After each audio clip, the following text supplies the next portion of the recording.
Hi guys, welcome to 5 Minute Friday. Today we're going to be talking about foam cannons. I have 5 foam cannons. That is ridiculous. You don't need 5 foam cannons. I would argue you need 2. Which foam cannon should you buy and why? This is the SoapRinse. This is the Griot's Garage Boss. This is the MJJC Foam Cannon Pro.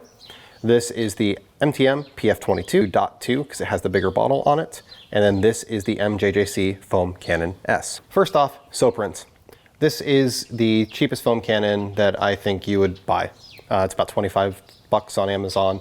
Works fairly well. It's cheap, cheap, cheap. Use it until it explodes, throw it away, but it works just fine. Brass head, very Chinese. I like the clear bottle actually. I like the clear bottle better than the white bottles that are on these other foam cannons. But it is, you know, it's a Chinese knockoff of these other foam cannons. Like, let's just be transparent about that. MJJC, they make 2 different foam cannons. This is the Foam Cannon Pro, that is the Foam Cannon S. I don't really understand why they make 2 different foam cannons. In my opinion, this has a great locking, unlocking quarter turn system. It works really, really well. It's got a weighted ball at the bottom of it. It does drip. This, the hole that it uses for breathing is only, it works 2 ways. This Pro, I like the bottle better, the fact that it's short and fat, but I like the fact that this is clear. So I feel like if they made a Pro with a quarter turn and a short bottle that was fat and clear, that would be a great foam cannon. Again, still a brass head. And you get into the whole like, well, this is 80, 90 bucks and this is 100. So it just doesn't really make a lot of sense to do the MJJCs when the Griots exists and it's a very similar cost. If these were in like the 50, 60 range, I think that they would be better positioned and probably sell a lot more. Next, MTM PF22. This works well. It doesn't have a large neck, so that does make it a little bit of a challenge to fill. MTM just came out with a new bottle for this that does have a large mouth. I don't have it yet. There have been mixed reviews on it, why it's good, why it's bad. I will get one at some point. They're just not available right now. This head, although it's silver, is actually brass. It is completely rebuildable. MTM sells parts for it. It works very well. I don't like how easy it is to turn this. Inevitably, every time you pick this up, it's shooting a stream of foam instead of a wide spray of foam. But this has been kind of an industry standard for a long time. It does work very well, fully rebuildable. They've got good longevity, good quality product. I have a stainless steel screw in here. That's one of the things that you should swap out.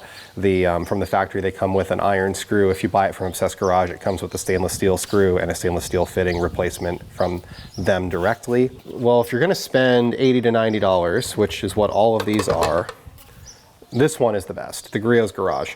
And the reasons that it's the best: the head is all stainless, fully stainless. And I realize that you can probably get by with brass just fine, but like at this point, we're talking about a $10 difference between this foam cannon and this foam cannon. Why wouldn't you want stainless? It does have a weighted tube in it. The MJJC Foam Cannon S also has a weighted tube. The Foam Cannon Pro also has a weighted tube. The MTM does not. The new version of it does. The width adjustment of your foam, when you set it, it stays. It's not hard to turn, but it does stay and it doesn't automatically like switch back to the stream every single time you put it down. The valve that it uses for aeration to get air sucked into this bottle so that it can dispense soap is one way. So if you turn this upside down, it doesn't drip. This is the only one of the foam cannons that I have that doesn't drip when you turn it upside down. Last but not least, Griot's uses something called metering tips. So if we open this up, we can see here this blue tip in the bottom of the ball. So that's called a metering tip. This metering tip allows you to run your soap almost full strength and it sucks less of the soap from the foam cannon. I can refill this less often than I refill all of those. I can run it without the metering tip and it would be the same as this MJJC, just with a stainless steel head. With the metering tip, I can in practice fill this up and I can wash about 10 cars, where any one of these I'm washing about 2 cars. So how many foam cannons do you need? In my opinion, I think that you need 2, perhaps 3. So you should have a nice foam cannon like the Griot's as your main one. That's what you're going to be using your pH neutral soap with. It's going to be the one that you use the most often. I think that you should have a secondary foam cannon for wheel cleaner. Having a foam cannon where you can put 50-50 wheel cleaner and water in it and foam your wheels is really nice. Normally a 16-ounce spray bottle, like this size spray bottle of a wheel cleaner from Armor, gets me through about 3 cars.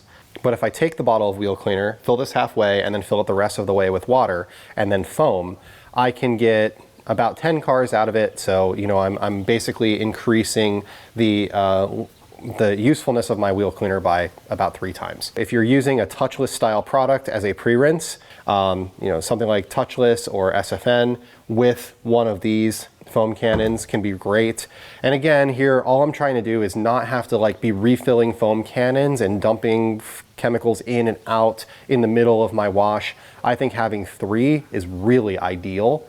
If you don't do any touchless stuff at all, then, you know, just 2, 1 for wheel, 1 for regular washing. I only have 5 because I got these 2 for free to test, and because I bought this to see if a $20 foam cannon could actually be effective, and it is.